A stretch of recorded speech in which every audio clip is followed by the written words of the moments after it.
Welcome back to the CBC podcast, everybody. This week, we got a full stacked show from start to end. And our last topic is going to be the longest one because I got to sit down with somebody that's been making the rounds on the news, on websites, and he's been very vocal about having Marvel Studios recast Chadwick Boseman's Black Panther. This, of course, is Eman's movie reviews, so you guys can find down below. I will have a link to his channel. I suggest you guys go give him a follow. Then also check out the interview because I believe there's a lot of good stuff in there, and you guys will be able to see from his point of view as we discuss the whole Black Panther, part of the conversation in regards to recasting and everything.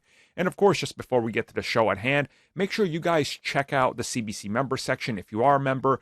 Audio commentaries, additional videos, gaming discussions, and reviews are dropping all throughout the week. So there we go, guys. Now let's get into the proper podcast at hand. Not even a dead iguana. No, that's... It's just standing there being like, God damn. Look at that old modern day dinosaur. Just wanted to be recognized that they made a union. But Microsoft themselves and when they're trying to get acknowledgement from Microsoft didn't want to acknowledge that they made a union, and then they made an update saying that they will not acknowledge the union at this time. And during that, they sent out an email reminiscent of union busting, telling that they love their employees and they'll take care of their employees and we're all a team and family, yada yada yada. And I'm like, yeah, they're probably just gonna move everybody and close them down. Yeah. What I find interesting is looking at the fanboy war, and I went back just to look at the the comments of when it happened. Like, you got to go to IGN's article and just go down to the comments. Did you guys know it's factually true, according to fanboys, Sony getting an exclusive Spider-Man game and buying Insomniac is a gaming monopoly, but Microsoft buying Activision is okay? Okay. I've been sitting there thinking the last couple of days. It's funny how no one's screaming monopoly for Microsoft. Yet, yes. You look at like Disney and all that, and it's just like, well, dude, they're literally just bought the biggest multiple franchises. It's just goal posting. Because I was fed up with it throughout the whole week of it because they're just going back and forth, and I'm like, one, you don't know what you're talking about. You're just regurgitating what other people are saying, and doing goal posting when people are trying to say this is not the same as this. It's like apples to oranges, but then they'll go, oh yeah, but, and I'm like, there's no yeah buts. It's either you're right or you're wrong, and you're just trying to white knight for your favorite plastic box that doesn't really care about you. Pretty much. And then like I said, where they're trying to think they know what goes on in behind closed doors with contracts and stuff, saying, oh no, they can do this, they can do that. And I'm like, with contracts, they have to stick to them for the most part. Yeah. And it's not like it's not like video games are just gonna show up out of nowhere just because they bought a studio. It takes at least like 4.5 to 5, maybe even 6 years to get something out.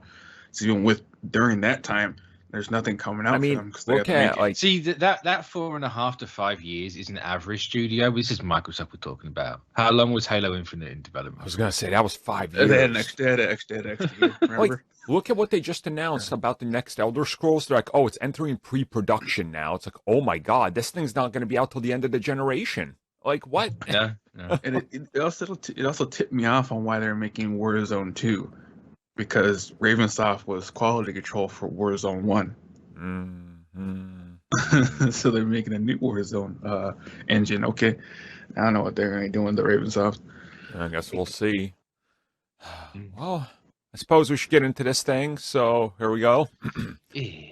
Welcome, everybody, to the CBC podcast, where we are going to be talking about all sorts of things today. All sorts of secret things, leaking things, fantastical things, killer things, and Sony. Things that I have no idea what you've written down. Things. yeah. I was confused. Like, what's the date? That was kind of what I was going for. I was like, I don't know what to name this thing because everything Mr. Fantastic. So I'm just gonna throw out a bunch of F words, and we'll see what it sticks with. So, but yeah, look, it's gonna be a good show as always. I am your host, Armin. Thank you everybody for joining us, and I am joined by Mitch.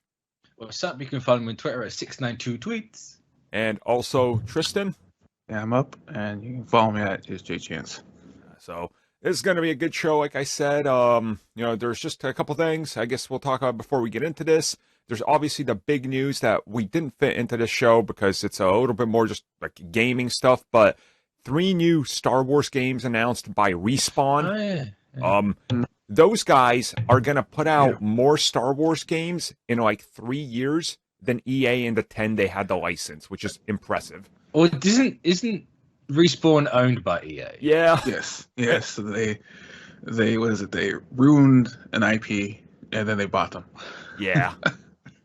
Which, you know what? But I find it hilarious that when EA had the exclusive Star Wars gaming rights, they made 2 did games? nothing. Yeah. 2 games. They lose the exclusivity part, and now they're pushing out at least 3. It's like, yeah, it's like that's like, weird. Yeah, it's like they got some crap for what they did. And Disney better fix it. So they made Respawn do everything. Yeah, it's like we only got these rights, so no one else could make money off Star Wars games. Right. And it's like it's one of those things where we're not getting Battlefront 3, which fine, whatever. But man, we're gonna get a Respawn FPS, which just makes me think of Imagine Titanfall's engine in a Star Wars game. Oh. I just want to imagine Titanfall 3. No, that's what Salty. No, Mitchy Mouse. Yeah, I just saw it on Twitter. I just saw. I remember when that first one came out. I swear I was one of like 12 people actually playing that. Same. Like nobody on my friends was playing it. I'm like, I'm all alone, dropping in my Titan. Like, this multiplayer is fun as hell. Yeah, it's just like people's. I wanted a Titanfall 3 game, not a Star Wars first-person shooter, and then like people gave reasons to why. It's like the first one barely anyone played. The second one, it went out to die. So there you go. I will say it's hilarious how we can never seem to get to a Battlefront 3. Something always prevents it. Just like last time, they had like 4 different versions. Yeah. One was literally ready to ship and in the final stage of completion, and they were like, we're pulling the production on this. It's like, guys, we're literally at 98% complete. What? Like, what do you mean you put it in production? We finished production. We finished the game. Put it out. Like, nah. All right. Amazing. So that's just a little bit. The new Battlefield 2 completely lost me on that franchise. Yeah, no, that killed it for me. It was not. No, it got good as it went, but by then nobody was playing it. So what's the point? But hey, speaking of all that, I guess we're done the intro, so we're just going to get into this podcast, everybody. So let's get to our Marvel's Secret Invasion starts production, or is possibly ending production, or midway through production, because we've gotten conflicting reports. Whatever it is, though, it's sprung more leaks than I think any MCU set in recent memory. Honestly, we've seen like every actor that's been confirmed or leaked. We've just seen all sorts of things coming out from the series. Obviously, Samuel Jackson is like back on the set as Nick Fury. It's kind of, I don't know, fascinating to me to look at this and go, oh, wow, yeah, that thing is happening, because we know it's kind of been pushed out of this year. It's coming next year because we still don't know where the production stands. And what I mean is some people that were reporting on it that, covered what's going on the sets and productions were like, oh, this just started production. Then somebody else comes in and goes, actually, no, it's wrapping production. This is the last couple weeks of shooting. So where do you guys land on this one? What's your kind of, I don't know. I'm trying to think of what leaks have come out for this thing. Have you seen all the set photos? They're everywhere. Yeah, but they don't tell you anything.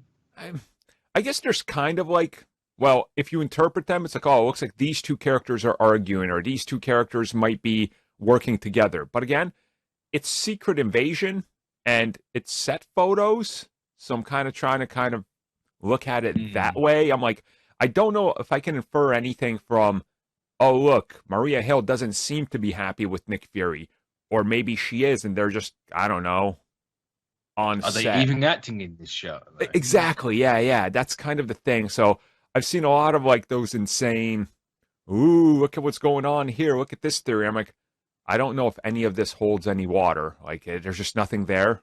It's just say all the only ones I actively saw were the Emilia Clarke ones, and then it's just like, oh, cool. Here's one of Nick Fury. Here's one of Taylor. It's just like, okay, I've seen the only thing I can like currently find is like the timeline where it takes place. It's like randomly from like a little bit after the Winter Soldier to we're going to get Skrull Avengers in Secret Invasion.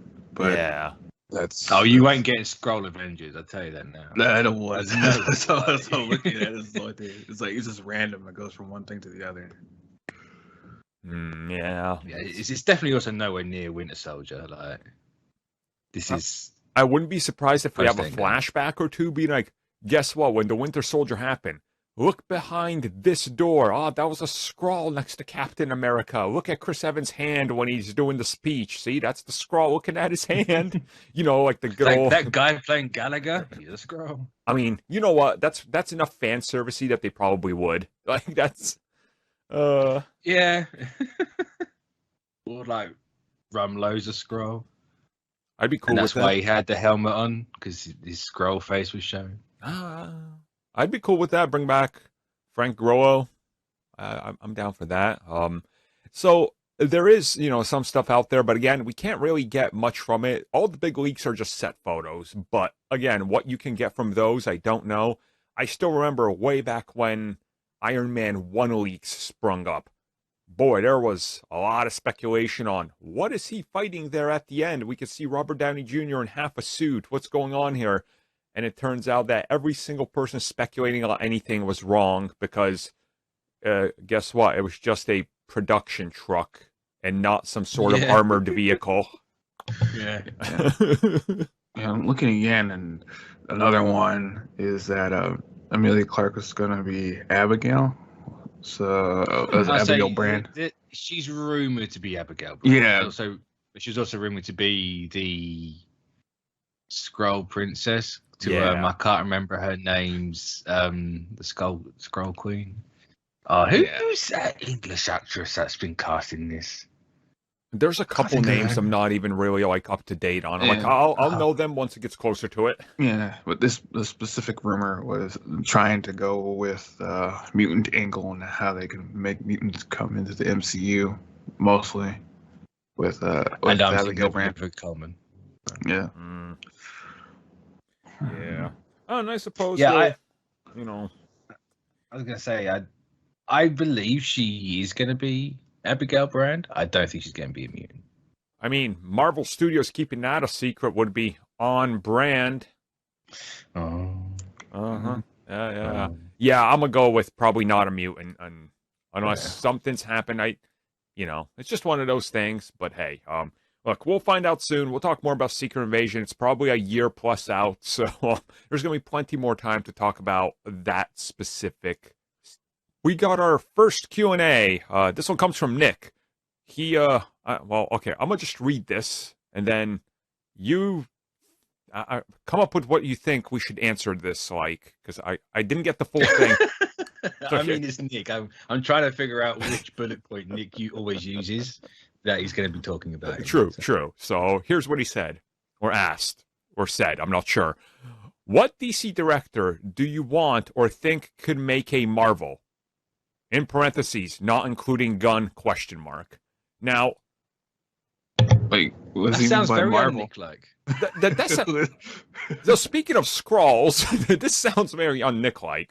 Because somewhere in here we were missing the Snyder Cut mentioned and or numbers from sources I've never heard of. So I was waiting for Titans and Red Hood. No, I thought he was gonna say about his cyborg action figure. Oh, well. So I think he meant to ask what, DC director would you want for a Marvel movie? Right, to make a Marvel movie or a Marvel project that doesn't include Gunn. And I'm just going to say I've always been a fan of Matt Reeves since I saw, oh my God, I mean, obviously the Planet of the Apes, but he's worked on stuff before that, such as being connected to Cloverfield and everything. I would love Matt Reeves to get something in the MCU, but probably won't happen. So, I think Matt Reeves is the only legitimate choice, to be honest. I mean, who else you got? No, I know people liked Aquaman, but I don't personally think James Wan's really up to it.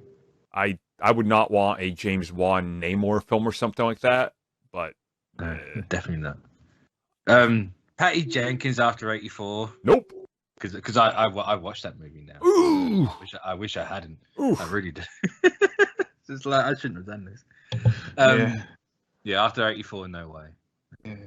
Yeah, I don't know. I think the only thing I would do is what Armin says. Matt Reeves is the only one I would like to see a Marvel movie from. Because for the sake of the shits and the gigs, a Squadron Supreme Snyder movie could actually, it could genuinely work. But would he want to play ball though? I mean, you haven't got to have him play ball because they're multiversal, right? Yeah. I mean, you still would have to, or at least follow what they would want him to do instead of going off on his own. Well, if it's in its own little multiverse, he hasn't got to follow anything. Just it's like, right, you set up this little universe is entirely yours. You do what you want, but only for the one movie. After that, they can do what they want with it. After that, we're pulling them into the normal universe, and then you're out. It's like, look, we're giving you a third crack at the Justice League whip. I would say, since I like Birds of Prey, Kathy Ann, I think she could do something good in the MCU, but I don't know what. I completely forget about that movie, and every time I remember it, I'm like, I really like that movie. Yep, it's real good. I always forget. Real good. So I suppose that's just, I don't know. Tristan, can you think of anything? Anybody? No. Yep. Acceptable answer. Acceptable. Let's get to the second topic here. Batman and the no-kill rule. So we heard from Robert Pattinson talking a little bit about the whole Batman angle that they're taking, obviously the new universe. And he's just like, look, and he gave some pretty interesting quotes that I don't want to go over all of them because there's a couple paragraphs. But the fact of the matter is, we finally got people that I think understand Batman's no-kill rule as good as can possibly be explained or defined.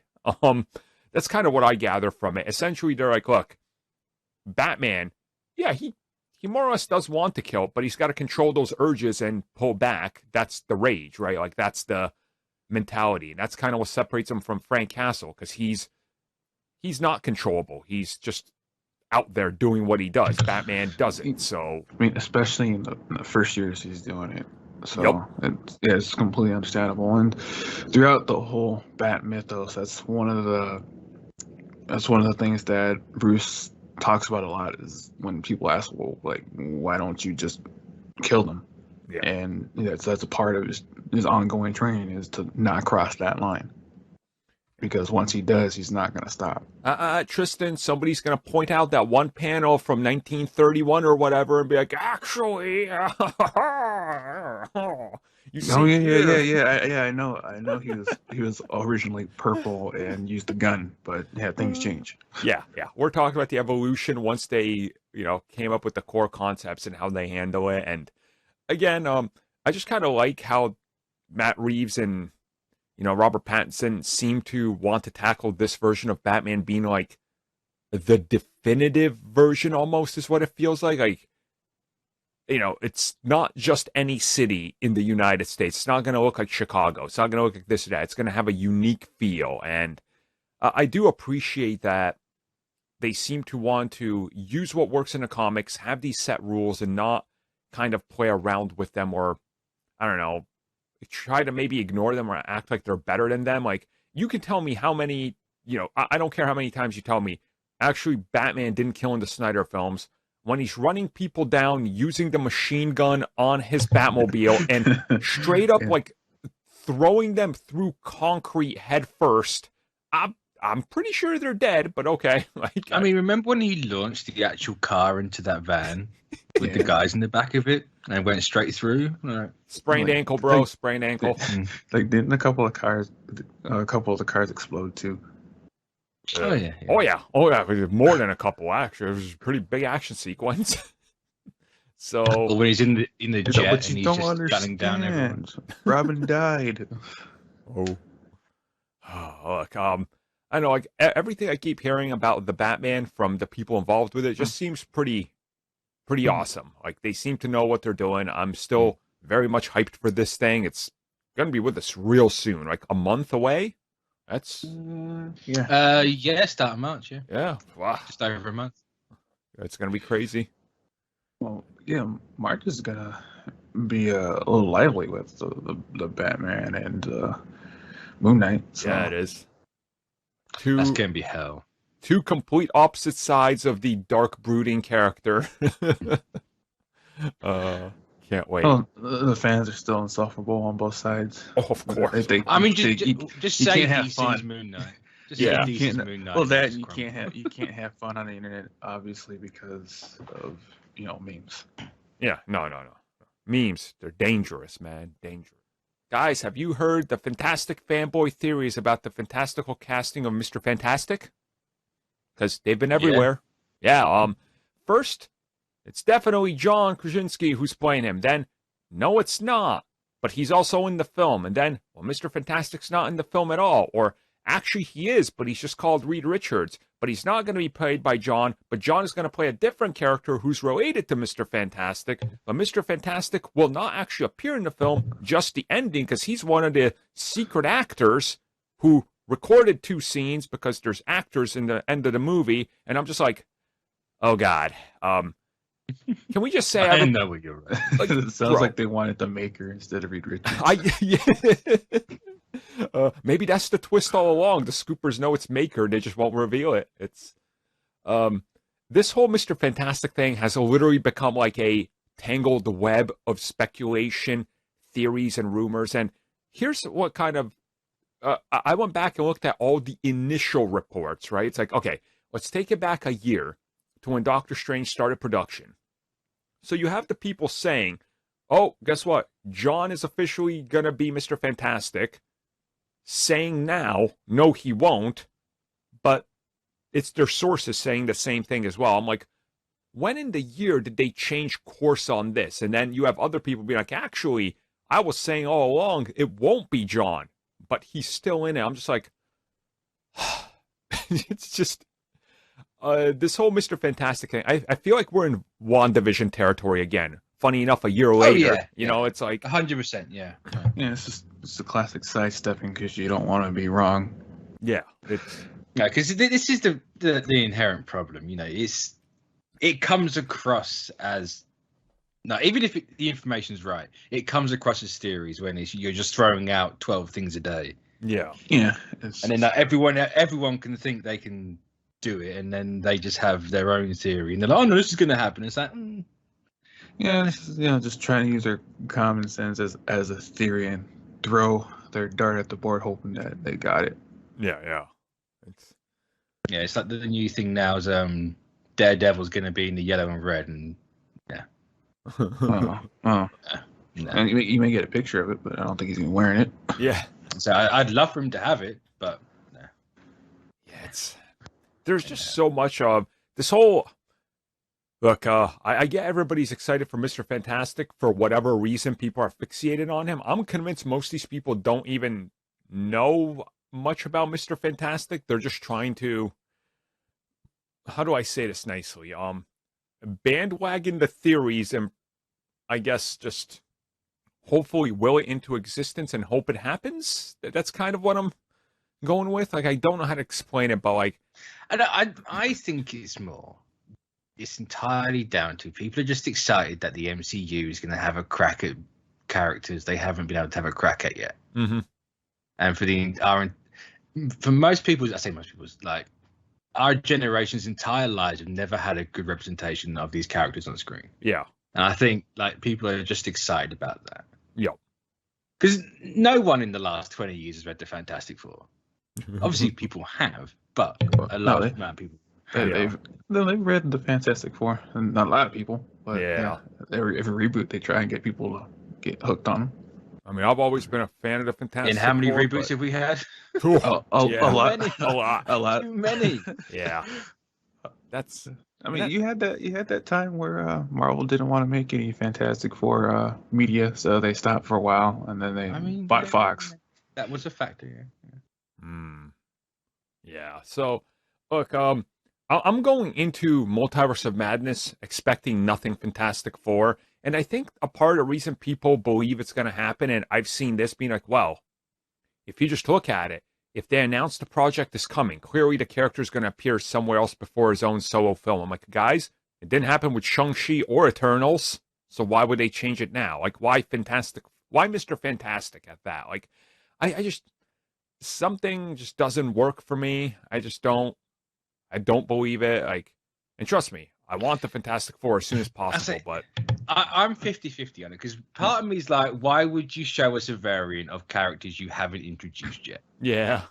Now, why would that be a thing? Yeah. The other half of me is like, well, if we're acting like every Marvel movie ever made is part of one big thing, then you don't have to have your version introduced yet. You can use those ones. Mm-hmm. And especially in the context of this movie, with it being an Illuminati, spoilers. If the lineup we've heard is the lineup that's actually in the movie, then it kind of makes sense to have just random characters and pull them in. And also, it's one of those where if they like Krasinski as Reed, they can keep him. If not, he's just a nice little bit of fan service, people. Yeah. Yeah, because it kind of loses its effect if they ever want to do like the council of Reeds. So, they're 100% doing that. There's no way they don't. Yeah. And also, here's a little factoid. Fantastic Four, we've had 3 iterations in 3 decades. That's not bad.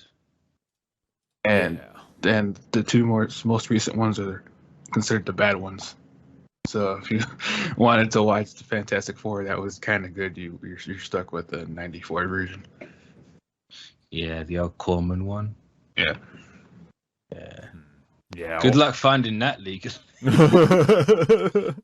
Look, I suppose we're gonna know soon. We got like 2 months to go till Doctor Strange, so it's almost here. We're gonna know soon. Lego leaks are bound to happen even more. Action figures are gonna hit the shelves. So, I just already hope started. And pray. I was on the Krasinski wagon at the start. I love that idea. People have destroyed that cast. Yeah. I kind of don't want it to be anyone but Krasinski now.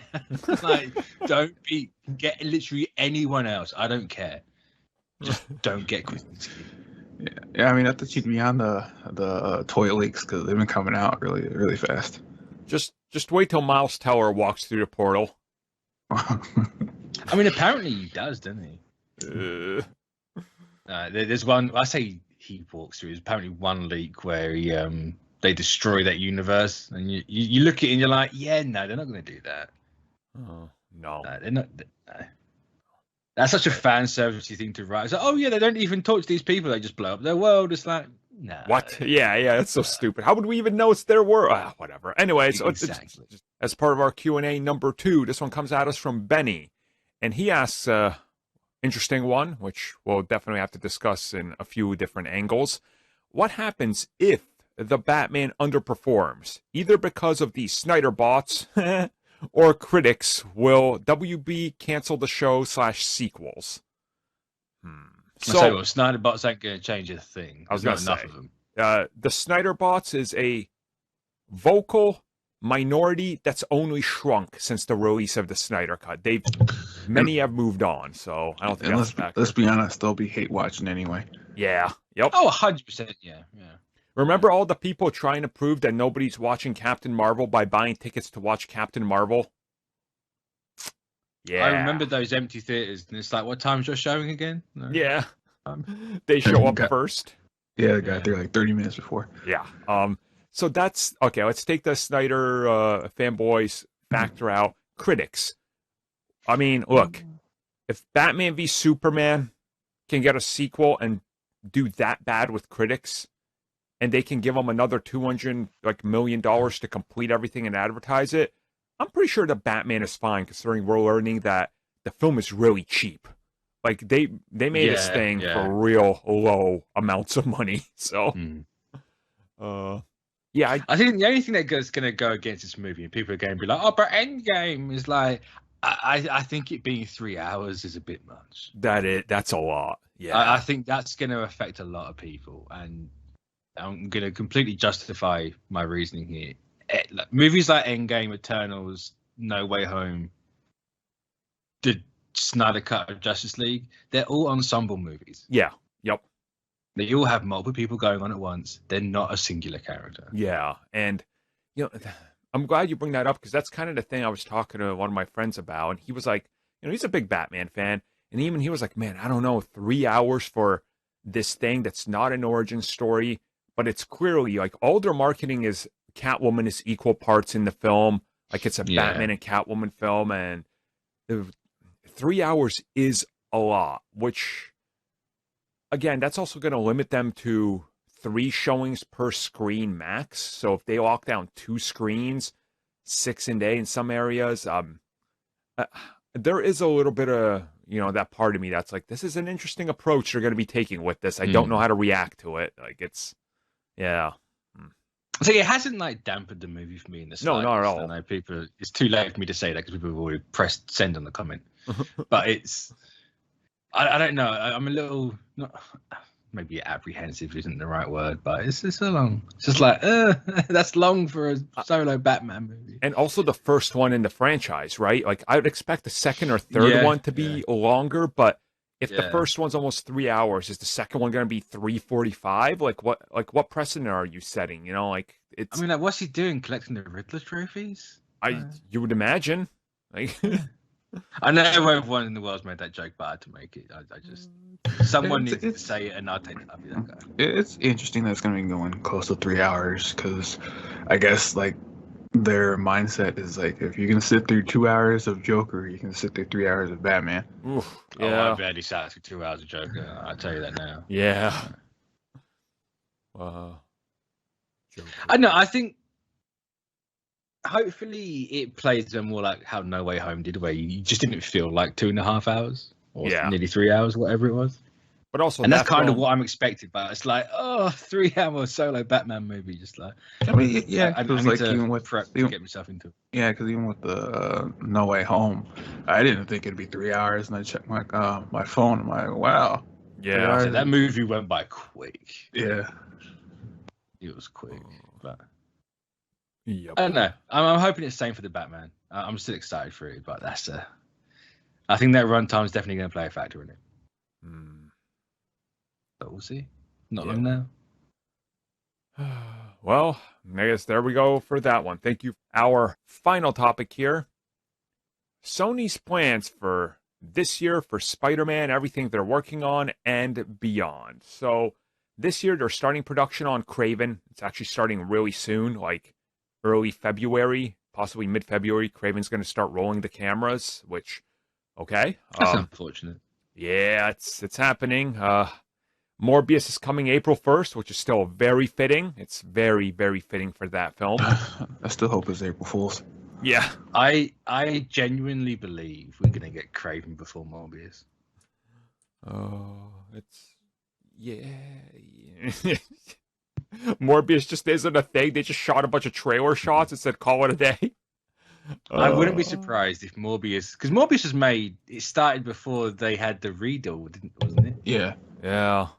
So I'm wondering if there's some things they just haven't gone back and fixed. And that's why it doesn't seem to make sense. And they're like, we can't do this movie.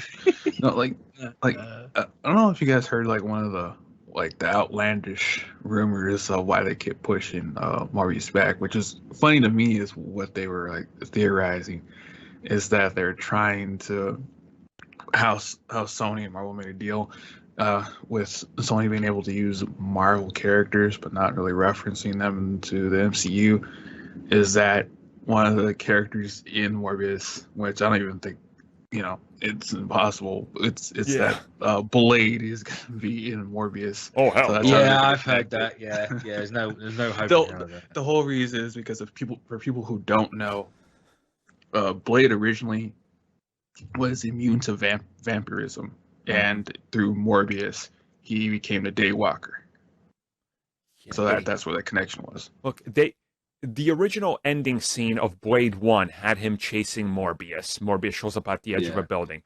The rejected end screen and then post-credit scene of Blade 2 had him with Morbius. The rejected screen for Blade 3 had Morbius, and the TV series also had Morbius and Moon Knight that were rejected for season 2 because it got canceled. Like, that connection seems to be never, like, it's never going to happen. It's ironically cursed. Yeah, it is. So, I will just say this, whatever Sony's bigger plans are, we're now hearing that Madam Web could be shooting late spring. Yeah. What in God's living hell are you doing, Sony? Why Madam Web? Why?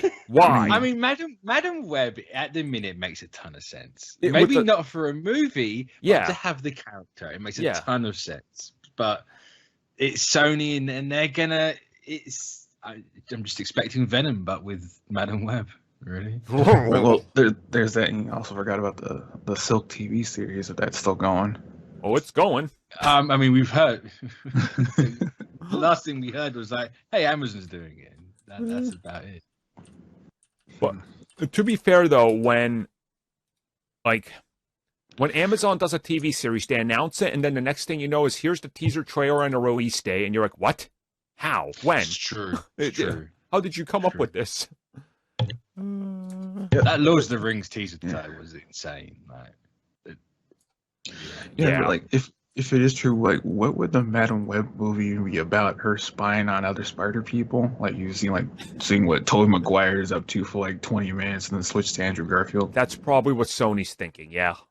I was gonna say, well, that's what you do, right? You use it's like What If in The Watcher. I was gonna say they're just gonna do what that game did, was a Shattered Dimensions. Yeah, just do that. The first Spider-Verse, Shattered Dimensions. You bring back Toby, bring back Andrew, bring back Tom Holland, and then you introduce a fourth Spider-Man you want to kick off a franchise like 2099 or something. Be like, here you go, have fun, and then we can spin off infinite films. It wouldn't surprise me if they make Madam Web like an actual spider. Oh, not definitely. Like, I meant like Spider-Man, not 8-legged. Oh, you mean like the Weaver? Or like an actual giant talking spider? No. I mean, more like I have a costume, I put on a mask, and I go web swinging, sort of. No, she's gonna look like Pennywise at the end of It 2 when he takes on his giant spider form. She's gonna look all like Cronenberg and like, rah, Peter. It's gonna be horrific. It's gonna be Sony's first experience of body horror Spider-Man. It's gonna be great. See, that can be the end of the movie, you know. She's an actual like Spider Woman or Spider Girl, whatever. Yeah. And then at the end of it, she has to like get in that mechanical. Is it the Weaver, the mechanical one? No, not necessarily. It's just a mechanical body. It uses like a suit, basically. Yeah. Like she's got like climbing that, and that's essentially her chair. There you go. Okay. Yeah. So look, whatever Sony has for plans this year, I'm pretty sure we will come back, talk about them, laugh at many of them as we typically do. Well, I don't know if you laugh at them like later this year. You still have to get the official trailer for Across the Spider-Verse. So. Oh yeah. It's true. I forget about the movie. What should be in that? The hook at the end is her. That would actually that might work. I mean, you can if they're gonna do what people are theorizing they're gonna do, because it's a two-parter movie. Because I think everyone's kind of clicked that the next Tom Holland trilogy is gonna end with The Inheritors, right? They're gonna get more Lon and all that. Well, I mean, or at least it's maybe not even that long. Like sometime soon, they're gonna do the whole Morlun. Yeah, especially with them talking about wanting all three of them from start to finish in the movie, not just towards the end. So it's like, hey, what's a good excuse? The Inheritors, and you have all the Spider people in it. I do also want to bring up whatever happened to Olivia Wilde's film. Is she going to do the Spider-Woman? Because she kind of teased the MCU connection, and it was kind of... I think she was... I don't even think it was confirmed she was doing Spider-Woman, was it? It wasn't really, but we kind of had it was like a hint of it. It's like, it probably is, but we don't know. Huh. I mean, we've heard nothing on that, but... Yeah, sadly. I don't know. I think she's pretty good, so she probably could have done something, but I don't know. It's Sony again. Wasn't Alicia Vikander attached to something as well? That was the heavy rumor, that she was going to play Spider-Woman. Yeah. I kind of want to see that. Same. She's great. Instead, she's going to be doing Tomb Raider 2 or whatever. I enjoyed her first Tomb Raider. I did too. I think it's a little too far removed for a sequel, but I don't know. Maybe it'll work. So, yeah, Olivia Wilde was rumored to be Jessica Drew. Okay, well, there we go. Olivia, wait, as in she was originally rumored, yes, and then she was rumored, and then it went over to she's going to direct. That's what we confused it with. Okay. So yeah, which again is either one now. Okay, we're gonna add an audible split topic here because this just showed. So breaking news. The scoops are all here. So this comes from the Dis Insider show. Yeah, I know that. Okay, I know of them. Yeah, this is coming from the editor-in-chief, Skylar Schuber.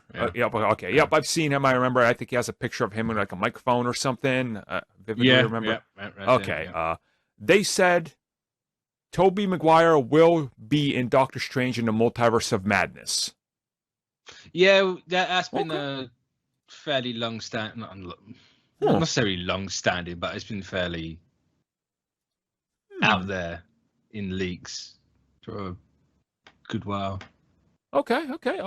I can accept this. I mean, it makes sense, right? You're doing all these cameos. You're in a multiverse movie. You have Sam Raimi. And we're doing reshoots to add in more cameos at the end of the year. Why would you not? They got to get that member berries money. Exactly. I'm cool with it. I don't know how it plays into the movie in the slightest, but it's cool. It's fun. It'll be like the Family Guy joke. Everyone gets one. Yeah. I kind of want it to be that. I ain't gonna lie.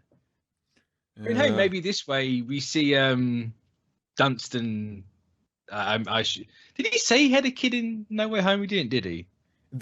No, it was just he made it work. Yeah. He said he made it work with his MJ, nothing else. I just give the man a kid. It's been long enough now. I can't remember what their little girl's called in the comics. Depends on which one. There's like 3 of them. Oh, the recent one, whichever one. Make her MJ Junior. I think her name was Annie. I think. Is Annie? They called her Annie. No. Or May. Do Mayday Parker. Whatever. Just give him the girl. No chat. Annie Mae Poker is not her name. I can tell you that right. Poker. No. Poker? No. Her actual name is Anna Mae Parker. Yeah, give him Anna Mae. Like, do that. Actually, wait, Anna Mae? Really? Are we gonna do that? Really? They hyphenated it. Yeah, but anime? Oh, it's Anna and then May, but people really anime? Is that what we're going with? Blame slot. I will. I think I will. Yeah, I don't like jumping on the slot bandwagon, but for that one, yeah. Yeah, because I think with his recent Fantastic Four run, there was a throwaway joke panel with him stating that Miles likes anime, and that never came up in any other info about the character whatsoever. So yeah, good old slut. Good old. Sometimes he's on the ball, sometimes he's around it. God bless him. But yeah, do something fun with Maguire and Multiverse of Madness. Yeah, I'm down with that. I mean, it'll be interesting if he doesn't show up, but I don't know why you wouldn't have him show up as, like, it's Sam Raimi. They were literally shooting both films at the same time. Like, it just kind of makes sense. Like, so they probably got it just for a bit of fun. And now with No Way Home, it's like, no, this is definitely staying in here. Yeah. This needs to happen. Oh, it's going to be interesting to see what they do with this. I mean, I'm excited, whatever. Like, again, Doctor Strange is just almost right around the corner. Like, we're going to be talking about it before we know it, which will be pretty awesome. All right, everybody. So I said we would have something special for you guys to add on to the podcast, and I kind of tried to avoid talking about it because I wanted it to kind of be something that you guys can just be like, oh, this came out of nowhere, and now you guys will see a push for it. So as you guys know, we've discussed the whole recasting Black Panther thing here multiple times. We've had fans in our comments, And we actually had people reach out to us. And one person that reached out to us, I was like, well, this makes sense if we get him on the show because kind of at the forefront of it, really. So instead of me continuing to blab on, I'm just going to let you introduce yourself. Thank you so much. Yeah, I'm Emmanuel Noisette, or Eman from Eman's Movie Reviews, and yes, I'm the one that started this whole commotion with Recast T'Challa. I created the Recast T'Challa petition on change.org, the hashtag and all that. So every single time you see it out there, you could blame me. It's totally fine. I actually kind of thought that was funny because you're like, oh, I created that, and I was like, I've seen you out there. And then I had a couple of my fans being like, Armin, this is kind of funny because like 8 years ago, I started the hashtag Save Constantine thing. So I was like, this is really fitting that we both, were so dedicated to push something here. Obviously, yours, I think, is more important here because, Constantine, whatever, that was a canceled show. This is something more, I would say, culturally appropriate, if that makes sense. So, before we get into this, I do want to kind of find a basis with you by asking 3 questions, which I always ask new people that join the show to kind of chat it up with me. First and foremost, favorite superhero of all time? Black Panther. Okay, perfect. That's I didn't want to assume, but you never know. Right. So that's good. Favorite film of all time? Ooh. You know what? I'll go with the easier one. The first Matrix. I'll go with that. Love it. I actually showed my daughter that for the first time about a year ago, and she was like, oh, wow. Like, I could see her brain transforming like mine did when I first saw it. It's one of those things. Yep. And then I guess favorite comic book movie of all time? Ooh. Oh, man, that's tough. Because there's so many good ones. You know what? For the sake of the show, I'm gonna say Black Panther, just for the sake of the show. But I got plenty others. But yeah. For today, we'll go with Black Panther. That's honestly good. That's good. So with that out of the way, now people kind of got a basis of what kind of you like and all that. So I'd like you to tell everybody, because I've seen some people kind of react to this whole recasting T'Challa thing negatively. Why you kind of believe that this would be a good thing and what you're kind of trying to push for. If you could kind of explain to people why you see it this way, because there's always, tons of confusion when it comes to something like this. Yeah, no, 100%. I mean, listen, let me just say that, the whole recast T'Challa thing would have never started. It never would have even been a thing had Marvel not been so final with their decision, right? When they came out during that Disney investor meeting and said, we will not recast the character of T'Challa, that right there, like, they didn't say we won't do it for now. They didn't put any conditions on there to at least leave the window open, right? To leave the door open. And it was at that point that I was like, oh my gosh, like, you guys really just jumped to that. Like, Chadwick just passed. Like, it was August. Nobody was rushing you to make any final decision. You could have waited, and I think everyone would have perfectly understood. This is tough for you guys. It's emotional. We understand if you want to delay the movie. I think everybody would have understood it. But then, when they said that they were going to just not recast, I was like, so what does that mean? Because look, I nerd out on these things. I read all the stupid nerdy stuff on Marvel, like, even the canon books, the behind the scenes stuff. So I have an understanding of how they talk, how they operate. So it's, for me, I'm like, wait a minute, if you're not going to recast the character of T'Challa, then that means you're either going to do like Paul Walker in the Fast and Furious and just, make him live in the background. But I'm like, he's too big of a character to just do that with. Or you might actually kill him off. You might actually get rid of him permanently. And I'm like, my goodness, you can't do that. Like, this character's story just began. We don't know anything about what this character is going to be. We don't know like what he's going to be as a king. We don't know what he'll be as a warrior, as a politician, as a fighter, as a husband, as a father. We don't know anything. And I'm like, to cut it off so short, it was unsettling, right? Yeah. So that's when I did like this huge deep dive into Chadwick Boseman. Like, I just, because he was one of my favorite actors. Like, so I'm a film critic. As a film critic, as one of my favorite actors, I got a chance to interview him, And I thought I could retire. I thought that was it. Like I made it, you know, like I met my hero. This guy is awesome. And he's gonna play one of my favorite superheroes. It was like a dream come true. So of course, you know, when he passed away, it hit me personally and professionally. But yeah, I did like this huge deep dive, and I was just, you know, looking at all of his interviews. I was reading every single article from like his friends, his family, like everything that people were talking about him and everything he said when it comes to acting and the roles that he took on.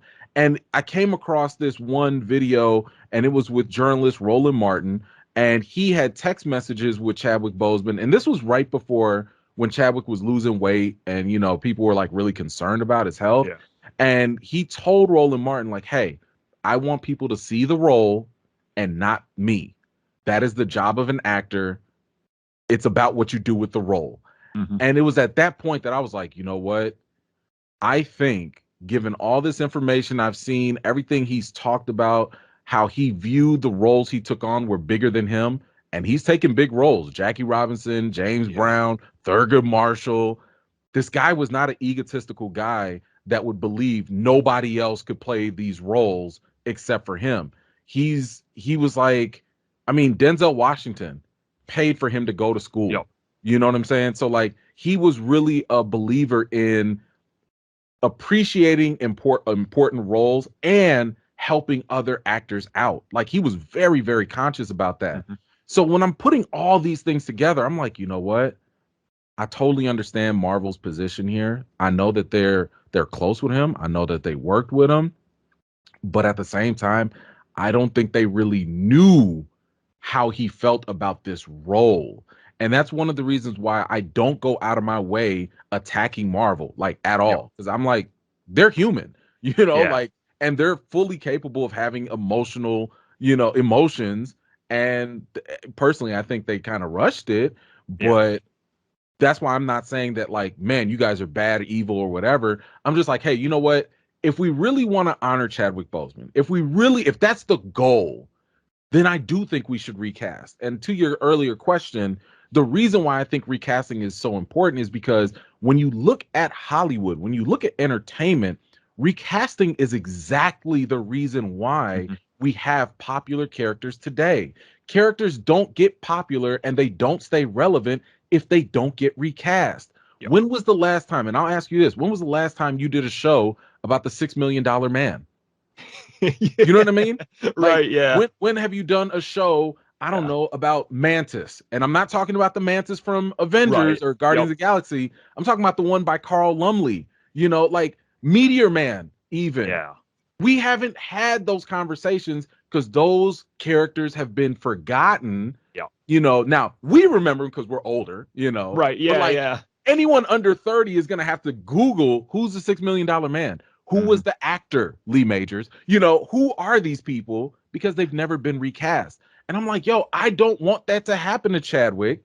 And I definitely don't want that to happen to T'Challa. Because I'm like, recasting is why we remember Christopher Reeve to this day, even though we got Henry Cavill. It's why we remember Sean Connery to this day, even though we have Daniel Craig. And I know some people are like, well, there's going to be competition. And I'm like, so?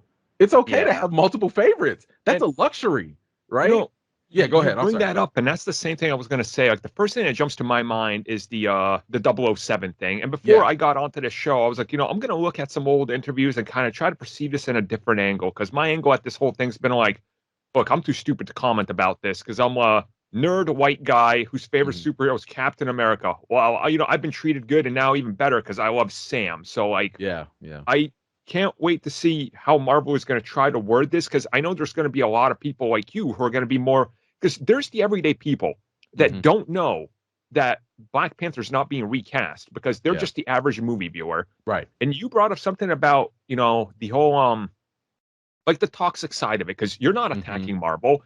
Right. And that's the one thing I want to look at, as I did with like the Snyder's thing and the Spider-Man blowback. I'm like, how's this whole movement that you're doing, Recast T'Challa, been received? And this might be the first actual thing I've seen supported by people like you running it, where there's no toxicity behind it. It's the love for the thing. and putting people's feelings and emotions first in front of everything else, which I want to congratulate you on that, because you haven't cultivated a toxic environment, which is stunning to say the least in the comic book community, you know, especially the way some of them go. And to me, I was looking at like what you were sharing in some of the, you know, interviews you've done and things you said and outlets you've been on. And I kind of see what you're saying there is like, it is the thing of if suddenly, you know, you had Black Panther and so many kids, you know, one of my daughter's best friends, Black teenager. And to him, Black Panther was like, oh my God, you know, it was, it was that moment. I saw it in his eyes. Like he had that moment like I had with Captain America. So it was kind of, I took it back for a second. I sat there. I was like, my God, he's not going to have that for the sequel. And years from now, his son isn't going to have that because T'Challa's not in. And again, sure, they can get a new actor in the suit, but it's not T'Challa. It's not T'Challa. From that point, I saw what you were saying, and I was like, I think I get it now. And again, I get it from the outside. So it's, it is one of those things where I'm kind of seeing what you're saying here, and I'm seeing a lot of support. You know, you're gaining a lot of traction. There's obviously still the people that say, no, just recast them, or don't, you know, or hey, just you cast somebody else, or you know, put somebody else in the suit, which ultimately I think is what it seems like the leaks are hinting at, which again, it kind of, I feel weird talking about it, you know, because he did just pass it relatively. It's so recent. And like you said, they came out like not even that far behind. They're like, this is our new goal. And I was like, I remember us talking about it on the podcast going, this is a little weird. I don't know how to react to this. And, you know, I felt the same way. I felt like, I was like, why are we talking about this right now? Like, I was still grieving. You know what I'm saying? Like, I've never cried over celebrities, but I cried over Chadwick. You know, like that was really moving to me, you know, and I'm thank you so much for bringing up the fact that, you know, we really want this message, this movement, this campaign to remain positive, because I've looked at, you know, again, me and you, we've been doing this, you know, YouTube thing for a while. And like, I seen the evolution of the Snyder Cut. I've seen the good and I've seen the bad.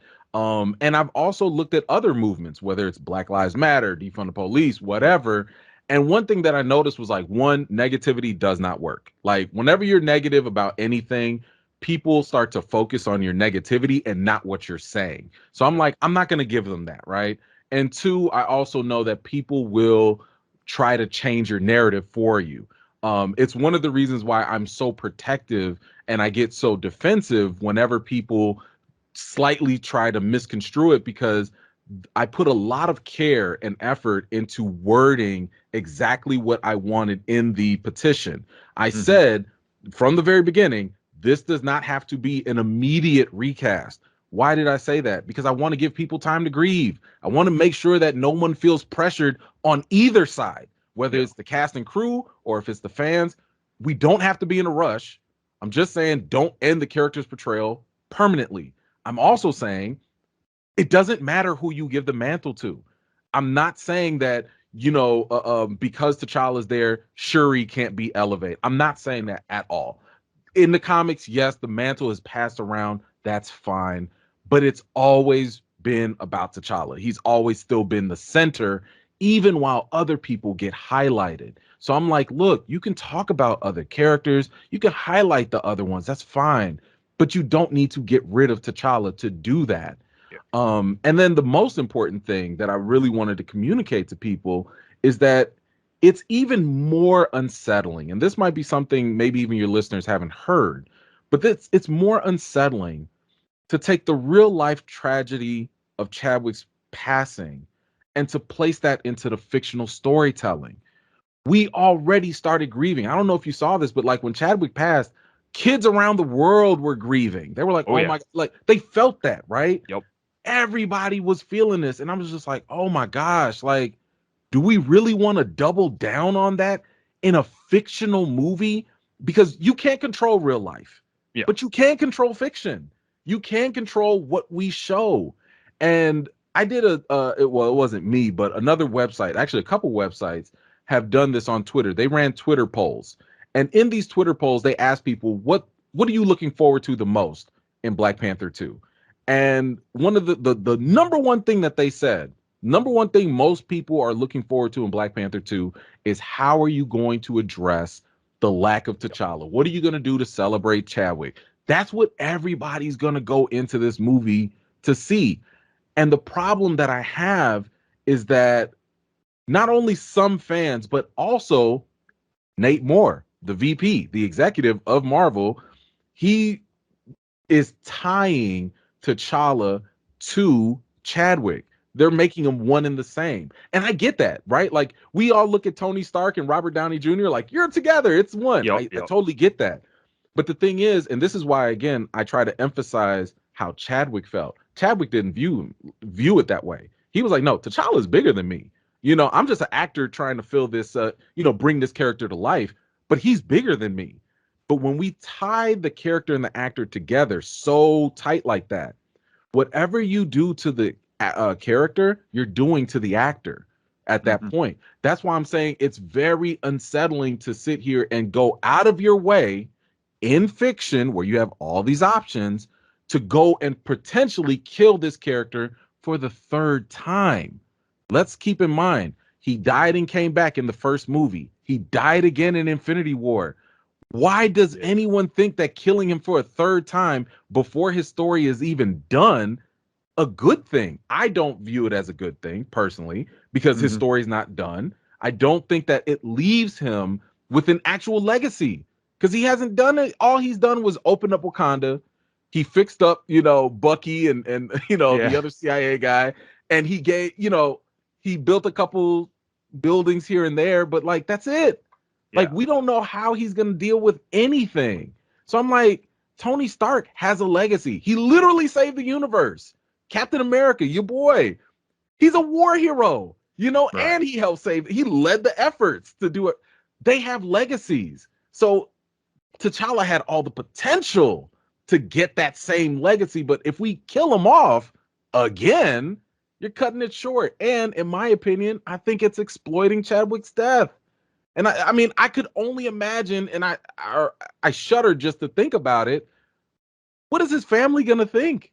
Watching another funeral for this character again? Yeah. Like, that just feels weird to me. I don't even understand, and I really want to give as much respect to the cast and crew, but I don't understand as an actor why you would want to put yourself through that again. Because there were rumors that there's going to be like a potential funeral and all this stuff. Yeah. Like, why do you want to double down on that? Why do you want to go revisit that, for the sake of storytelling? And you're doing this for money. Right. You're doing it for money. Like, it's not like they're donating all the proceeds or anything. You know what I'm saying? So to me, I'm just like, I'm not saying Marvel's doing this intentionally. I'm not saying they're doing anything malicious. I just think that they're missing the bigger implications that come along with it.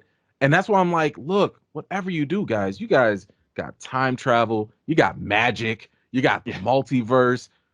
You have other options besides killing T'Challa again. Yeah. For profit. You have other options. That's all. You brought that up, and I was like wanting to talk to some of my friends who are like, I know they love Black Panther, one of them favorite films. So I was like, I'll talk to you because you're kind of on the same wavelength. And sure. I talked to him, and I was like, okay, so I know we've talked about this before, but tell me your feelings on T'Challa. And he was like, honestly, it's going to be weird watching this film.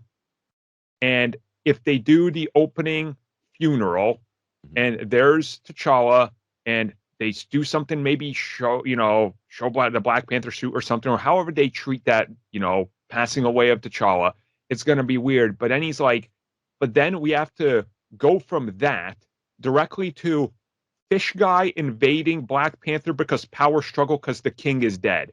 Right. I was like, I'm too stupid to think of it that way because I'm like, oh, it's a comic book movie. And then it hit me. I'm like, oh my God, you're right. Namor's going to be like this invading D-bag when the king passes. And again, you're going to push that whole, we're not recasting him and he's gone, and the actor and the funeral, that's going to be such a whiplash effect. And I really thought about that. I was like, yeah, I kind of get what you're saying now. And that to me, again, like you said, it's one of those things where I really did have to think about it. I was like, yeah, Captain America, he's got a legacy, and there's all these characters with legacies. And Suddenly T'Challa's is going to be one film, extended-ish cameos, if you can call them that. I mean, If just that. brief appearances, and then he's gone, and suddenly you got this new, King or new Black Panther, whoever they're going to give it to, and they're going to, in the film, they're going to speak about T'Challa as this great character that we've never seen really outside the first film, and I'm like,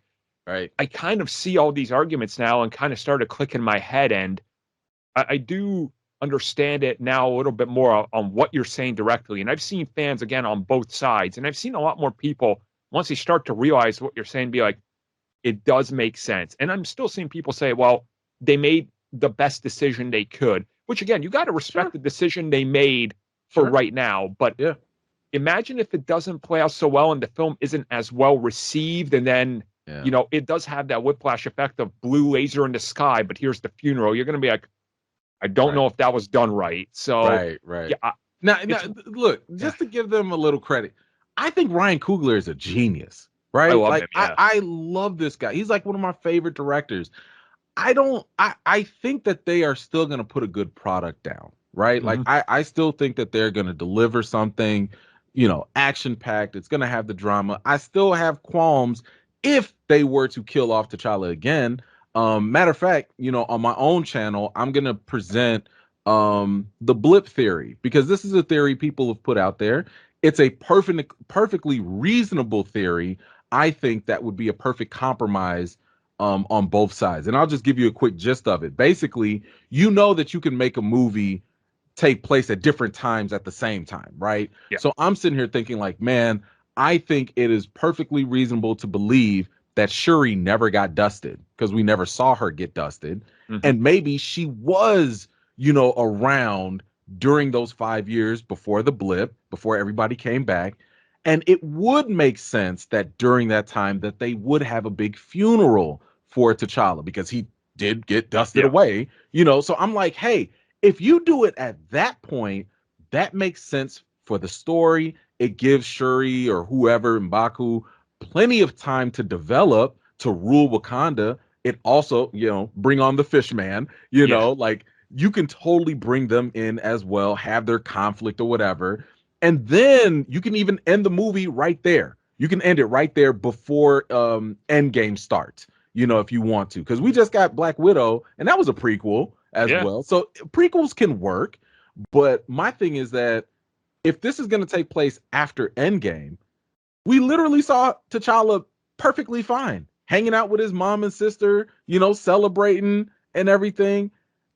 And to me, I'm just like, bring that in now is just going to be terrible. It's just going to be like, again, because you have options. And I'm glad that you brought up earlier the kids, because I remember I had seen a video of yours a long time ago, and it was it really touched me. It was when you dressed up as Captain America and visited the kids in the hospital. Dude, I was like getting tears just listening to that, because when Black Panther came out, I bought out the theater before it was like a challenge, before it was a thing everybody was doing. I bought out a theater, and I had the kids in my neighborhood come and see it. And these kids were coming in with their posters. They had their little, T'Challa toys and everything. And the little girls were like, oh my gosh, look at Shuri. This is awesome.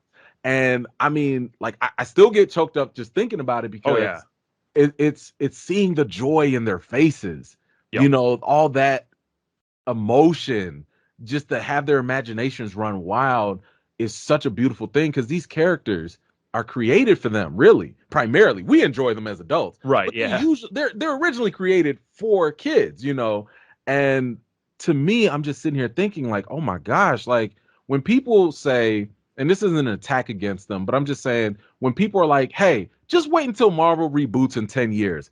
Hey, don't worry, just give it to somebody else. I'm like, don't tell me that. Tell that to the kids. Tell this little 6-year-old that loved dressing up as King T'Challa, that he has to wait until he goes to high school to see his hero on screen again. I mean, I don't know if you have kids or not, but I know for my kids, I can't take a toy, their favorite toy, away and be like, it's okay, you have other toys. You know what I'm saying? Like, kids don't work that way. You don't take their fictional superhero away and be like, it's okay, you got other people you can go look at. I don't think that's fair, because You have control over this. Right. This is supposed to be an escape for us, a fantasy. We can't control real life, but we can control these stories. And to me, I'm just like, I just don't think it'd be fair to take that away from the kids just because adults are having a hard time emotionally dealing with it. Mm-hmm. I think we'll be fine. The kids are the ones we really should be focused on. Yeah, I think, you make a point there because, like, I don't talk about her a lot, but I have, like, one daughter, and my wife and I are just like, we keep her out of the public spotlight because what would be the point, right? And she's very much, and she's young, so, like, the whole thing with the kids, again, me and you, we can have issues with certain things in the comic movies and everything, but the 10, 12-year-old that has their hero on the screen perceives it differently. And I know my daughter was a huge fan of Rey from Star Wars. Yeah. And I remember going to the last film, and she wanted to dress up as Rey, and there was grown men there insulting the character of Rey at the premiere. And I was just like, dude, you guys are like 40. Come on. Like, what are you doing? And there's a bunch of kids dressed up as their favorite character. Like, there was even a boy dressed up as Rey. I was like, that's cool. And I get, I see what you're saying there. It is for them. And there is this next level where me and you have to think about how would we have felt back in the day, it is that factor. And it just makes me think that I think people need to kind of look at every angle on it instead of just the one angle and how they react to it. Because again, I can't tell you my connection to Black Panther as this white guy whose favorite character is Captain America and Aquaman, because like that's, I didn't have the same experiences as you, but other people can also relate to me. So it's like that weird ground. We have to kind of take everybody's reasoning and arguments and understand what they're saying and what does this character ultimately mean to everybody.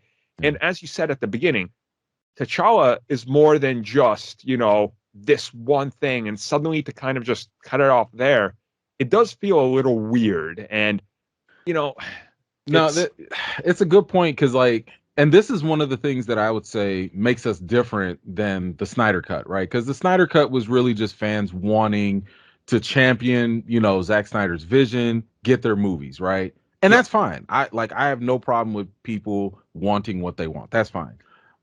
When it comes to T'Challa, what people might not know is that it's also about Black representation on screen. The history of T'Challa, he was created in 1966 by Jack Kirby, right? Jack Kirby, Stan Lee, they sat there and was like, wait a minute, we have Black comic readers, but we don't have Black leading characters for them. Let's create something for them. Jack Kirby created T'Challa to be the embodiment of Black representation, and it allowed T'Challa to become the very first leading Black superhero in mainstream comics. He wasn't a sidekick. He wasn't like a stereotypical shucking and jiving turkey talking type of character. He was like a king. This guy had like 9 PhDs. He was kicking the butt of the Fantastic Four, which for people that don't know, in the 60s, that was like the Justice League, like that was a big deal, so he was like, T'Challa was like the Jackie Robinson for other Black characters. He's almost like our Superman. The way how Superman is the prism for all other superheroes, that's how T'Challa is for all other Black characters that come after him. He's supposed to be like a cornerstone, not a stepping stone. He's a cornerstone, a foundation, and you build around T'Challa. It's because of T'Challa's presence that when you have people like the Dora Milaje introduced, that you can be ingratiated into that, right? It's because of T'Challa that that Shuri is even possible. For the people that want Shuri elevated, it's because T'Challa was there. And guess what? When Shuri was rising and getting her power and everything, T'Challa supported her. I don't think people realize, because people think that these characters are expendable. They're not. The important thing with that is when you see someone like T'Challa with all that rich heritage and legacy and context, and you see him validating and supporting and defending Shuri, that's the role model that you want to see, right? It's kind of like when Captain America is standing up for people that attack Sam Wilson as, the new Captain America. You know what I'm saying? Like, kind of like you need that there to elevate and support anything new that comes after. And not only is this about Black representation, but I also want to kind of have people understand that this is also a prime opportunity for another black actor. I don't think people realize that, like, when we talk about recasting, I know some people really believe, hey, I can't see anybody else but Chadwick Boseman. That's it. But let me ask you, do you have that same struggle when it comes to James Bond? Because I would argue that most people don't. We can rattle off people for James Bond real easy. Why? Because there's so many, I would say, white actors that have had leading roles. It's easier for us to imagine and see them in that role. We don't have the same luxury with black actors. You don't see a lot of black actors in leading roles outside of Michael B. Jordan. And that's what I would argue is like the only reason people keep pushing for Killmonger to come back, or a redeemed Killmonger. I'm like, there are other talented black actors not named Michael B. Jordan. And I would say that if you find yourself struggling to figure out who could play the role, that's even more reason why you want to recast. Because a leading role in Marvel is a game changer for an actor. Robert Downey Jr. was on the downhill before he was Iron Man. He was going to jail, coming back, dealing with drugs and alcohol, and Iron Man saved him. No one was checking for Chris Hemsworth until he became Thor. Tom Holland was doing backflips in his backyard. No one knew his name. But the moment he became Spider-Man, he got all these roles. He's getting all this exposure. Even if his other movies suck, it doesn't matter because he's Spider-Man. So what I'm saying is a leading role in Marvel is prime. That's gold. You don't want to throw that away, especially with the very first leading black character in the MCU, you know, who, by the way, was T'Challa. So what I'm saying is, when you have like all these other popular white characters, James Bond, Joker, Spider-Man, you know, Batman, whatever, they get multiplication and addition. They get more. You don't, even if you're introducing Supergirl, you don't get rid of Superman. You bring him alongside her. If you're doing something with Robin or Batgirl, Batman is still there. Bruce Wayne is still there. You know, so for me, I'm like, but with black characters, we're getting substitution and subtraction. I don't want to get rid of T'Challa to elevate Shuri. I want to elevate both of them. I don't want to, you know, say like, hey, okay, we get more M'Baku because I love Winston Duke too. Oh, yeah. But I don't want to do that at the expense of getting rid of other black characters. So when people say, but there are other black superheroes we can talk about, I'm like, yeah, let's talk about them. But I don't want to do that at the expense. It's taken 50 years to get T'Challa on screen. 50 years. And he's only been on screen, I would tell you this. By the time I think it was Endgame or Infinity War, Ant-Man had more screen time than King T'Challa. Ant-Man. So to me, I'm like, if this is supposed to be a character that has all the potential to be on the level of Captain America and Tony Stark and Doctor Strange, you need to give him that push and not just throw him away. And one other thing, and I'm sorry for going on about this. Oh no, that's fine, man. I'm loving this. You brought up the question about mantles, and I love the fact that you are a Captain America fan, because I think you can understand this. My argument with mantles is the fact that people don't care about mantles. We care more about the characters that define the mantles, right? Yeah. We care about the Captain America mantle because Steve Rogers solidified it. He basically made it what it is today, so that way when anyone else takes up the mantle, you know what it's supposed to be and what it means, right? Yeah. And for me, I'm like, when we sit here and do passing the mantle and treating, let's say if you put the mantle first and not T'Challa first, then it would almost be like, imagine if you had Captain America in his first movie, but after he goes into the ice, he dies. That's it. You don't get him. Then you know, Winter Soldier gets it. Okay, but that's it. After that, then Sam gets it. And it's just a hot potato of whoever is, you know, Captain America. Do you think it's going to carry the same value? You know, is it really going to carry the same weight? You know, and I don't think it will, because you're going to have a revolving door of Captain Americas. No one cares about the mantle, but we do care about those characters. It's just like with James Bond. You've never seen a 007 movie, ever. You've only seen James Bond movies, and he defines what it means to be 007. Even when you had his last movie and there was a woman that was 007, we still went for James Bond. Exactly, you know? It's the character that matters, right? So to me, I'm like, look, it's about T'Challa. T'Challa is the figure, even if he doesn't have the mantle. And that's why you don't want to get rid of him. That's why recasting is so important, because it continues his story and his legacy. And I'm sorry to pull on people's heartstrings. It's a better testament, I think, to Chadwick Boseman. I need people to remember. I know that it might seem uncomfortable seeing a different face in that role. And again, it doesn't have to be immediate, but what I would challenge people to think about is this guy was battling cancer for 4 years. And I don't know if you've dealt with cancer or know people who have, but like, that's no joke. Your whole body is fighting against you. You are tired. You are sick. Yeah. You are not feeling good.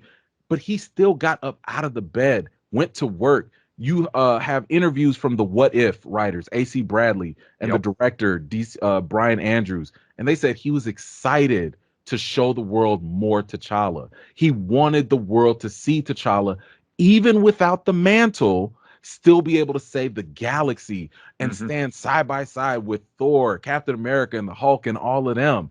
So for me, I'm like, if this guy could get up, he could have stayed in bed. He could have relaxed with his family. You know, he could have done all of that.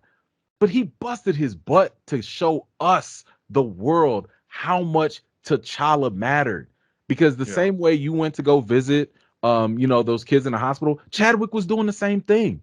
Yep. There's an interview where he was talking about these 2 young boys who were literally trying to hold on. They were trying to hold on just to see the Black Panther movie. Mm-hmm. And because of that, Chadwick's response to that was like, oh my gosh, I need to go in the gym. I got to go remember my lines. I got to work on my accent. I got to make this happen for those kids, because that imagery, that representation matters. So I'm like, if Chadwick could go bust his butt fighting cancer to show us more T'Challa, I think we can handle a little bit of uncomfortability watching someone else pick up his work.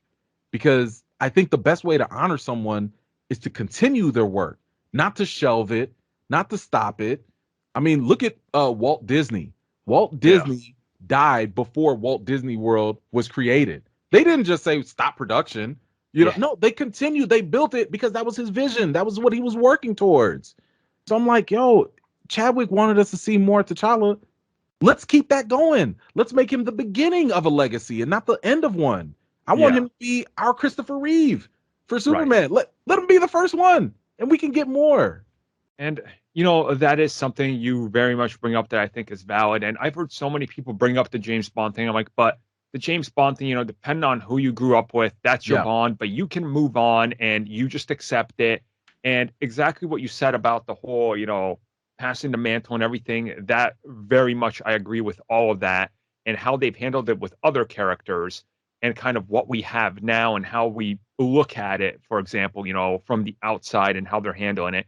And with the whole T'Challa thing, to me, I look at this whole thing and I'm like, who he is and kind of bringing more of that. Like you said, if they were to cast somebody else as T'Challa, suddenly another Black actor gets to the top of Hollywood and becomes the name. Yeah. And that kind of, to me, is really what I think when you started talking about it, really stuck out to me, because I do think we need that. It's like, well, look, we have another great Black actor that's in Doctor Strange. Yeah. And I love Baron Mordo, one of my absolute favorite Marvel Comics characters, but he's still a villain and he doesn't have that type of grasp on the fan base, Yeah. And sure, they could go, in the multiverse, he's a Sorcerer Supreme and he's good.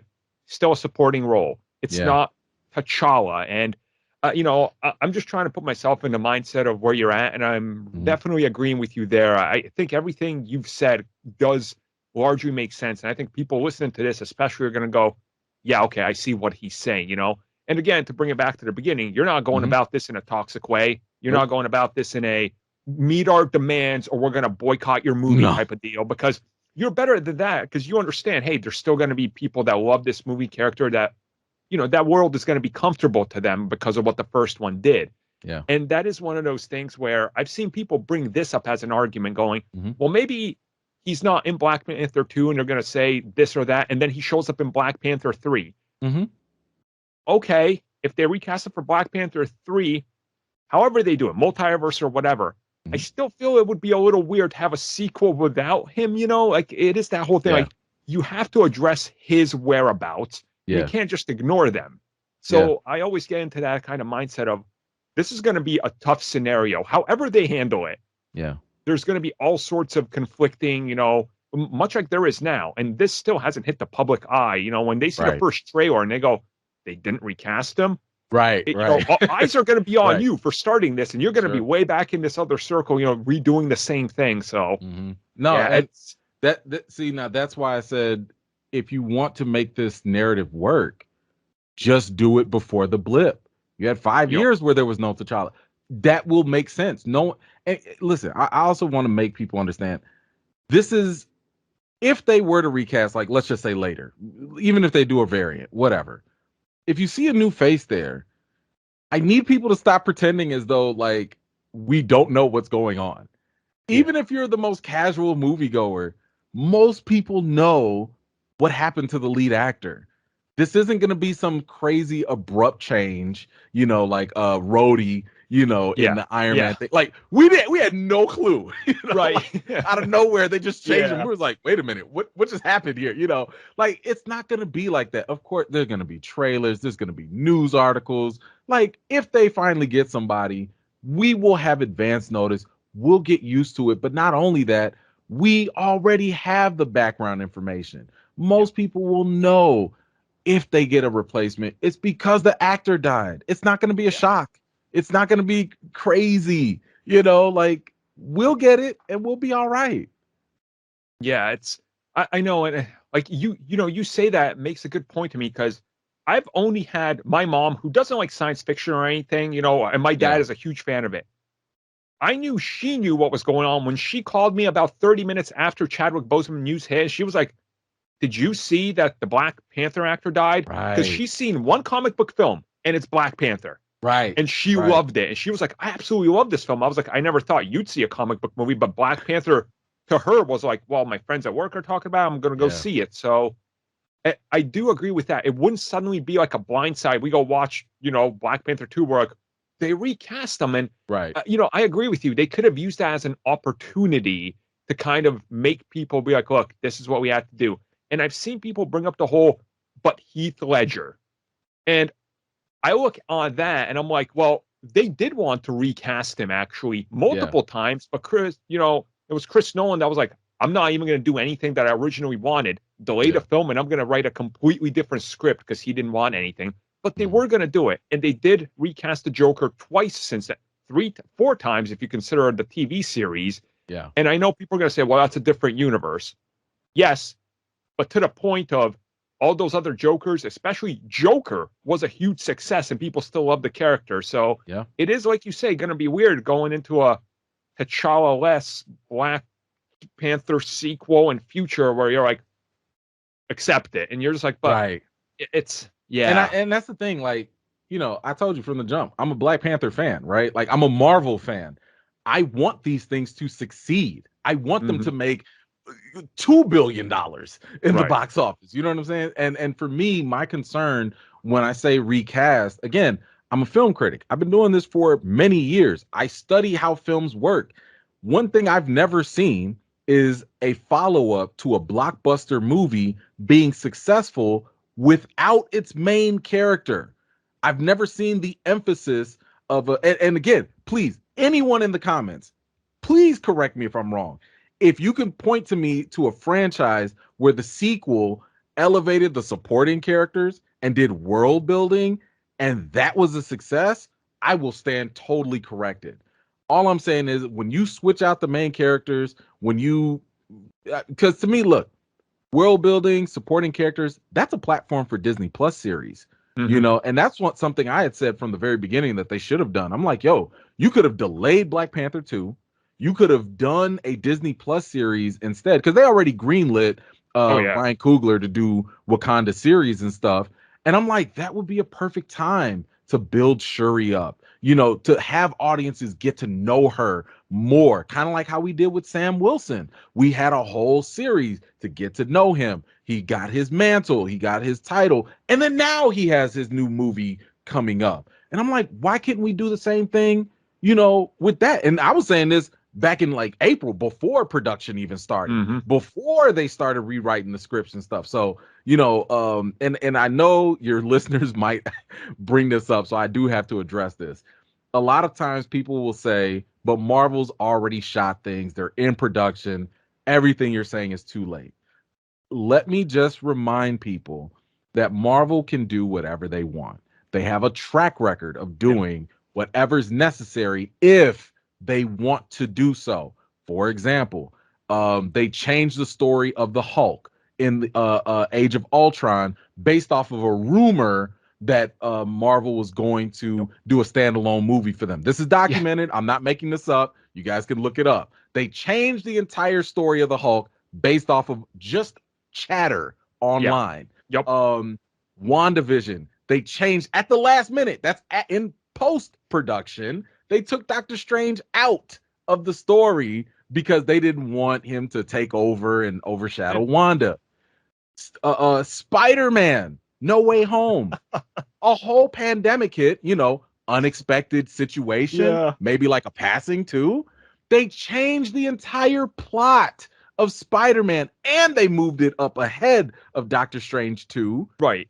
In mid-production. And they changed the entire ending of Doctor Strange as well, because we're now seeing the connection. Yes. And also, Doctor Strange just finished 8 weeks worth of reshoots. Exactly. So, don't even forget, they moved their entire slate of 2022 movies because of, again, unexpected situation with Letitia Wright being injured. They pushed everything back. So what I'm telling people is, like, please do not go around believing that Marvel is so handicapped that they can't. Black Panther itself, the second one, has already gone under at least 5 script revisions, at least. And it's, again, while it's in production. Yeah. So it's not nearly impossible, as some people would say, that Marvel could change their minds or do alterations to make these things work. So whatever we do end up seeing on screen, it's going to be because of a choice, not because of any limitations. And the reason why I'm glad you brought up the point earlier. The whole point of the Recast T'Challa thing, it's not like a do this or else, right? Like, that's not what this is. It's more of like, here's a precautionary warning of a criticism that might happen if you don't recast. You're going to stifle his legacy. I think that there's a valid criticism to say that even if it's unintentional, you are exploiting Chadwick Boseman's death if you do that. And like, it's taking something away from the kids. So it's a pre-criticism. It's not like a threat. It's not a, like, we're not sending them, blackmail letters or anything in the mail. We're just saying, like, hey, if you do go this one route, even though you got a million other routes to take, this is what you're going to have to deal with. And I will be one of those people, pressing them on these questions. I will say, why did you find it necessary to, again, potentially, because we don't know what's going to happen, why did you find it necessary to kill this character off? Why did you find it necessary to elevate Shuri, but you had to get rid of the character? Why did you find it necessary to do this and it? Like, I need them to explain themselves at that point. I don't have to do that. If they don't recast, that's not on me. That's on them. Because now, with this being fiction and you having all these avenues to take, the onus is on them. So, I agree with all of that. And you brought up something which I constantly see people bring up. It's like, but they have a set slate. They have a production schedule. They have this. I'm like, tell that to the Inhumans. My absolute favorite comic book team is the Inhumans. I got all Black the original Bolt. Issues. Like, I love Black Bolt. Like, and that was scrapped entirely. And, what happened with that? And there's all these things. And people are like, well, what else could they drop? I'm like, one of my favorite, like, top 3 comic book films of all time is Blade 2. Oh, love it. Yes. Where's my Blade reboot? Yes. You can easily swap in, because Blade's going to be cheaper and it's a more darker, grittier thing. I'm like, you can push back Black Panther and do the proper thing and give it a little more time and, take your time and swap things out and give us more of this other content that we know you're working on. It's not like they're lacking content, because last year alone, we had more hours of MCU content than the entire 2.5 phases before it. So, like, there's so much content, and it is one of those things where people will bring up an argument, but ultimately they will be questioned on this. And I can only imagine how this situation is going to be and how careful they have to be when that first trailer drops and the interview hits. Because, we scrutinize and we read through every single little quote, being like, is this a clue? Is this a hint? What's their intent? This thing, everything we do now isn't even a fraction of how we're going to look at what they're saying there. And one person's going to go, but that person at Disney said, financially, this is what we have to do. And the blowback's going to start. And I am, it's, you just know it's coming, and it's going to be something very interesting with the marketing. And we saw Fast and Furious, for example, because I have to bring that up because somebody's going to bring it up in the comments because they always do when we talk about Black Panther. They still didn't just say, Brian's done. They did actively get his brother, and they shot those scenes, and they had that scene at the end, and he goes off and was somewhere. And people have been saying, maybe they should have recast. And now it looks like actually in the upcoming sequels, that actually seems to be a factor because they're like, we realize, so again, I'm seeing everything you've said. And, we've been here for like 15 minutes talking about this now. And I find it hard to disagree with you on all the points you made because like you make valid points. And I personally know people that are going to be like, oh, wait, because they have no idea that they're not recasting. It is just going to be a whole situation that's going to, it's going to really get into the public spotlight more than anything now. And even now it's a thing, so it's. Yeah. But I mean, listen, this is why I'm going on my crusade, right? Like, this is why I'm making videos about it. This is why I'm doing interviews. I'm trying to write articles about it. I mean, and shout out, by the way, to the LA Times. The LA Times did a fantastic write-up on what Recast T'Challa is all about.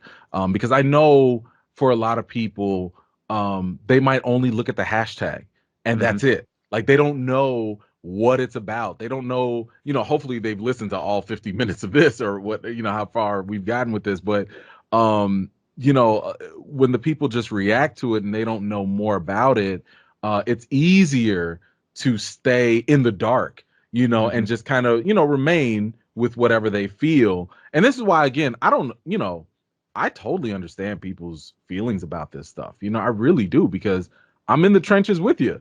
I'm a fan too. Like, I grieve, I mourn, I celebrate, I yell and scream whenever these, Captain America's grabbing his hammer, and like, I'm there too, but at the same time, like, for me, I'm also looking at the bigger picture. Like I said, I want this to succeed. I don't nerd out on this stuff because it's boring. It's because I love it, so I want the best for it. I want the best for the fans. I want the best for the cast and crew.